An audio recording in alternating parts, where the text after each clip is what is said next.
For what salvation does man have when he stands in the hereafter if he does not receive a glance from Fatima Zahra?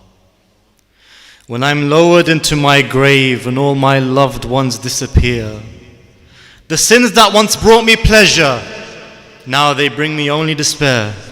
I can feel the ground tighten, whilst my lungs feel the lack of air. I see not, there's only darkness, only the void and gripping fear. How can I ever save myself from Munkar and from Nakeer? How can I ever save myself from Munkar and from Nakeer when I couldn't even restrain myself when Shaytaan whispered in my ear?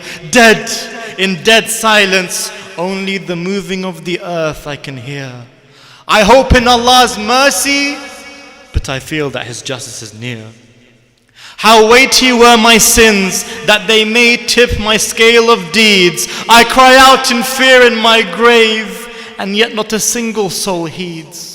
No friends, no family, no children to rescue me in my time of need. Even the joy that was once air, I can no longer enjoy to breathe. Every day, hour and second lived are roads that to my grave lead.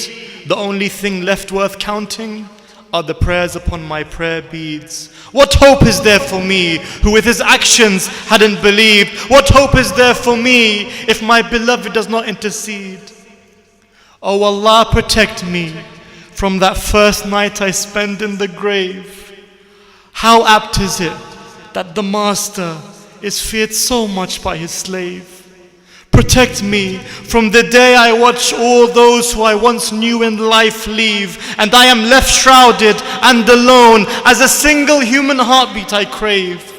And the darkness is suffocating with not an ounce of air saved, and the fear is so overwhelming that no man can pretend that he's brave. And you wonder on who you've upset, who forgot and who forgave, for nothing can save you now save your deeds and what little you gave.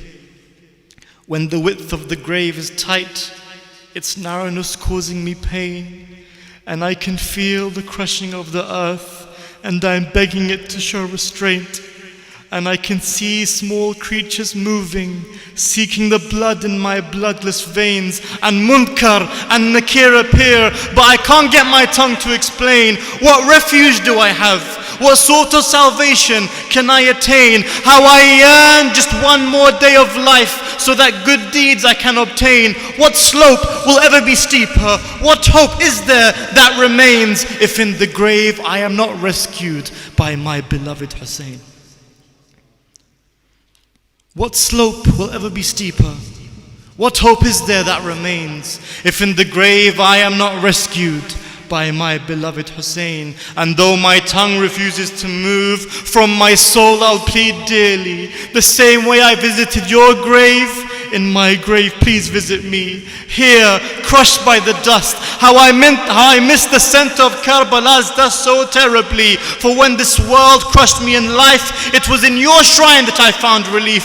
And when you come, don't come alone. Bring Abbas and his chivalry. For never have I cried out, Ya Abu Fadl, and not be saved immediately. Together, soothe my soul and ease the infliction on my body. For indeed Allah is merciful, and indeed you are that mercy. And on the day of judgment, when mankind is in fear and shaken, and my scale does not tip to good deeds but instead to evil and sin, I'll call out to the king of Najaf. I'll call out to the king of Najaf, like a father is called by his orphan. For I know that between his two hands rests both hell and heaven. I'll bow my head in shame, for I am not among his best of men, but I hope that his love for me is as great as my love for him. I hope that his love for me is as great as my love for him. For I prostrated to the Kaaba, knowing that he was born within, that Muhammad is Ali and Ali is him. No doubt and no question. In every moment of strife, a man calls out for his mother. And on this journey of death, I'll yearn the rescue of Fatima, for it is she that is heaven, and heaven can be no other, and the pleasure of Fatima is indeed Allah's pleasure. I hope that she notices me. I hope that she notices me, because I have no worth without her, and if she turns away from me, no hell would be a greater torture. For every man yearns something, and every heart chases its desire, and I pray that I yearn no more than a glance from Fatima Zahra. It may be that we have good deeds, but our sins are abundant, and to the facade that is this world, we have no detachment. The flesh of brothers in our teeth makes our good deeds redundant, and for those who forsake their prayer is no salvation, only torment.